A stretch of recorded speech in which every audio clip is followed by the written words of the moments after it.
Hello guys and girls, how's it going? Screezilla here, and I hope you're all well. And, well, you can see why I've been making a few Let's videos of late. I've been testing the crap out of ships, and it's kind of draining and killing me and wanting me to just die. But, been doing it anyway, because I hate myself. What I wanted to talk about today is one of the big problems in ships at the moment. And this is a huge problem. This is something that is problematic and is not getting fixed, and no matter how much people actually say and talk about it, does not get fixed at all. And that's fire prevention equipment and parts as a standard feature.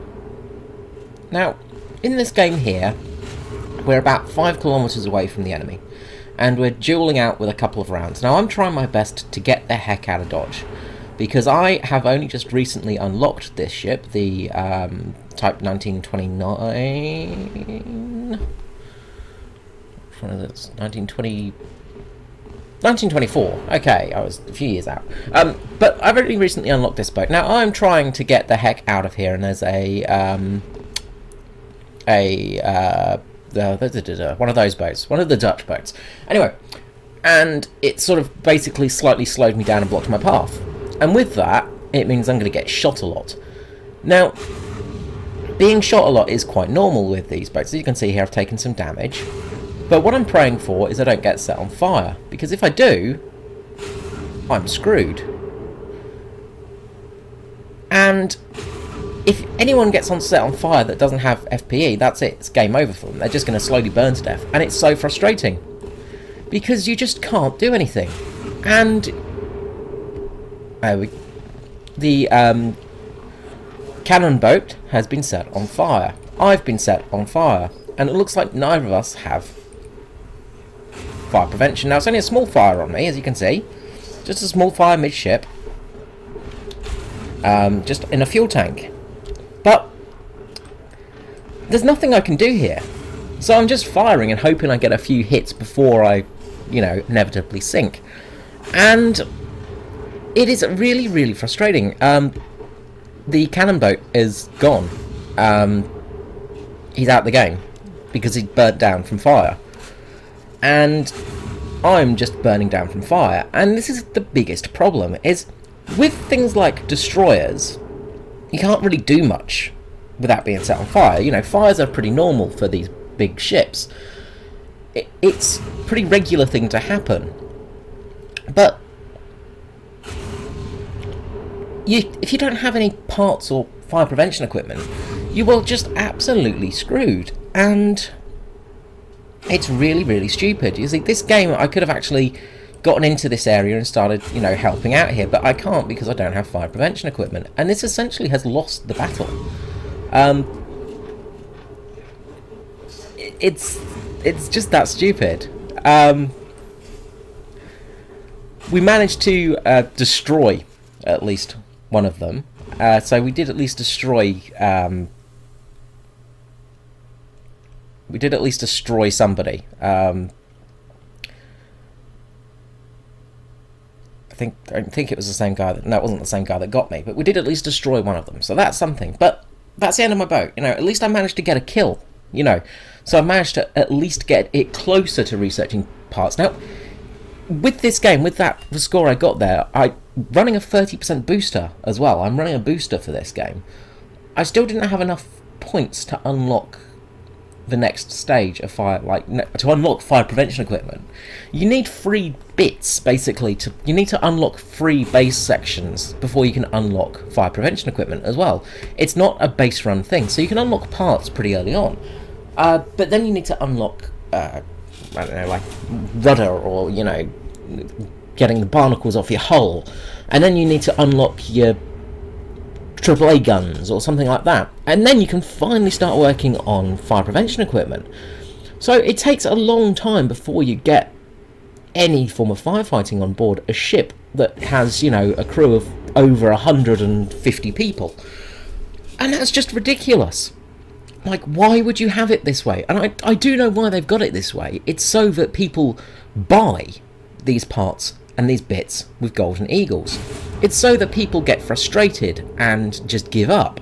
It's so that people just don't so that people do spend real life money on, just fancy little bits of fire extinguishers. But the problem with that is people may not do that because they're just going to get bored. They're going to get frustrated. They're going to hate it. They're going to really get fed up. When you're grinding out boats, for instance, you've got to go through all of those little boats. You've got to go through all of the destroyers and all of the sub-chasers and, all of the sort of smaller boats before you get to your first destroyer. And generally your first destroyer is pretty average. Now, what's going to happen when people start playing them and they start going, oh, okay, well, yeah, this is pretty crap. People are going to get bored. People are going to get fed up. People are not going to enjoy playing these kinds of boats. And that is going to be something that can cause a lot of problems, because if people get fed up and don't play them, then player base goes down. Then you get less players, you get longer wait times, you get longer... it takes forever to get a game, and it's already a dead player base. I mean, an average day, I can count the amount of people that I see. I see the same people every single game. You basically only have about 15, 20 players playing this mode at any given time in the day. And that's out of what, how many thousands are actually playing War Thunder at the moment. Like, they say, there's tens of thousands of people playing, and it's like, and only about 20 of them are playing boats. Yeah, okay, it's closed beta at the moment, but a lot of people have ships unlocked. A lot of people have bought their premium boats and stuff like that so they can actually play in ships because, people were really hyped up and excited about it. But when you're testing these boats, when you're actually trying to test them and trying to make it better, and the devs just don't listen to you and they just keep ignoring every suggestion you make, it does get very tedious and it does get very frustrating. The mode is still very much point and click. It still very much is just aim and fire, which, you can say, well, it's kind of like that for tanks, but even so, the ranging is all done pretty much automatically for you in this mode. Everything is just done. You just have to point and click.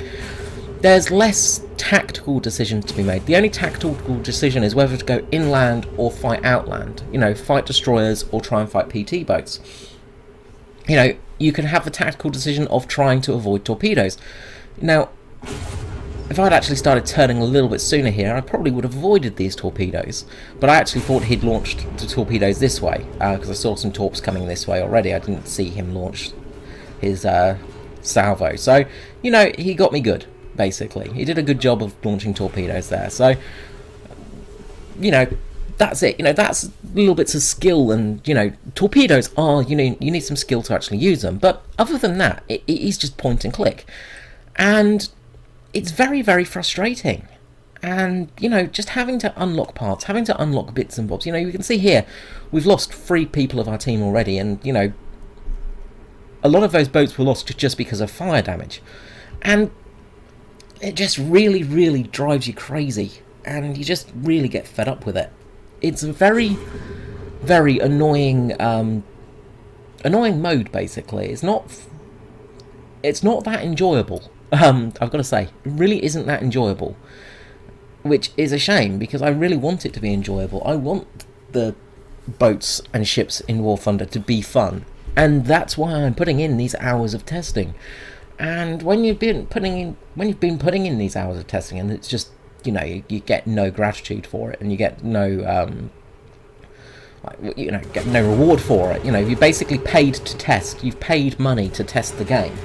And then when you do test it, you don't get any sort of any rewards or gratitude other than maybe like a sticker or a flag or something like that. It kind of makes you feel a little bit crap. The other thing as well is, PT boats can take a hell of a lot of damage. That's another thing that's a little bit wonky. But it's kind of weird for a PT boat to take, a full broadside from a destroyer and survive it. I'm busy focusing on those guys, and I completely missed this torpedo boat coming around the front here because I've got my aim in. And oddly enough, you don't see it on your minimap where boats are, so that's fun. So this S-boat has got a really good position on me, and he's launched his torpedoes, and a really nice game there. And that's the end of the game. So let's just head back to the hangar quickly, and just show you what the parts are. If you've not played ships, if you don't play the boats and ships and things like that, then you sort of won't know what the modifications are like. So let's just go to the Type 1939. Oh no, that's why I was getting it wrong. I was going 1929, 1939 and 1924. So anyway, Type 1939. I'm unlocking tools. Now, I've played about 4 games in this already, and that's how far I've got on tools. Yeah, you can see the problem. Now, I've played a few more in this boat, but still, tools, shells, anti-aircraft armament, and then fire prevention. And it just takes forever to unlock that fire prevention equipment. It's really, really unbalanced, and it's just really, really dumb. It's the best way I can put it. It's just really, really dumb. You know, if it was up here, if it was, say, next to the tool set, and you could unlock both at the same time, I think it would be a little less frustrating towards people, and I think people would be a little bit less salty about it. But the fact that you have to unlock, you know, about 4,000 worth of research points for bits, basically, you know, in advance, it makes it very, very frustrating. You play sort of 5, 6, 7, 8, 9, 10 games in even arcade mode. You know, you can't take this out in realistic mode because you just die pretty much instantly, and it's very hard to actually enjoy it. But you play it in arcade, and you have those games where you sink like maybe 2 or 3 ships, and you just get, you know, 10-15% towards the next part, and it just drives you crazy, basically. So yeah, fire prevention and parts should come as standard on these boats. Now, what I would say is, you don't need it on everything. Now, the smaller boats, the PT boats and things like that, can live without fire prevention and parts as a standard feature, I'd say. But things like the larger boats, things like the sub chasers and larger boats, you know, things that are bigger than an S-class boat, say. So things like the MZ1, you know, this is a large boat. This is a very large boat. You know, you've got a very decent crew on board here. You've got 52 men on board, you know, and you don't have any fire prevention equipment. So one hit to this boat can set you on fire, and that's the end of your game already. And it makes it very hard to grind. Now, I would prefer to see fire prevention unlocked on everything. You know, everything gets it as a sort of standard. You know, it's good that the I'm pretty sure that the reserve boats get parts unlocked straight away, and I'm pretty sure, I can't remember if they get fire prevention unlocked straight away. I don't think they do, but it's relatively easy to unlock that. But you know, when you start fighting in, say the Elco here, say you're fighting in the Elco 77, right? Basically, all you need is somebody with incendiary shells, and you're dead. And pretty much everybody just uses incendiary shells. So it's really, really hard to enjoy the game. It's very hard to actually enjoy the game when all you're being done is set on fire. And this isn't like ground forces. You know, look, I hate that you have to unlock parts and fire prevention in ground forces, but it's not impossible, right? You can have like a 5-kill game in ground forces without too much issue because you don't get shot all the time. Whereas with fleet, because things have so many guns, you know, you're fighting boats that have lots of small machine guns, and they're probably AI controlled, you know, and if you're fighting destroyers, you know, they have lots of machine guns which are AI controlled. You just basically get showered with MG rounds, so you're constantly being set on fire, you're constantly needing to unlock parts. It's a different type of gameplay to that of ground forces, but they've set it up the same as ground forces, and that makes it very, very problematic. Anyway, that's enough ranting from me today. I will be back making some more videos soon. I do apologise about lack of content. I've been sort of a little bit focused on doing some live streams, but it's mainly just been because I've been unwell and or busy working. So I will endeavour to get a new History of video out soonish, and I will try not to play boats quite as much, because, yeah, I'm starting to go a little bit crazy, but I do really want the Emden. To test the Emden, because apparently this will get wiped at the end of it anyway, so I won't even get to keep all this crap, you know. Another reason for just, oh god, just, no, won't go into it, start ranting. Anyway, I will see you all next time. Thank you so much for watching, have a good day, bye bye.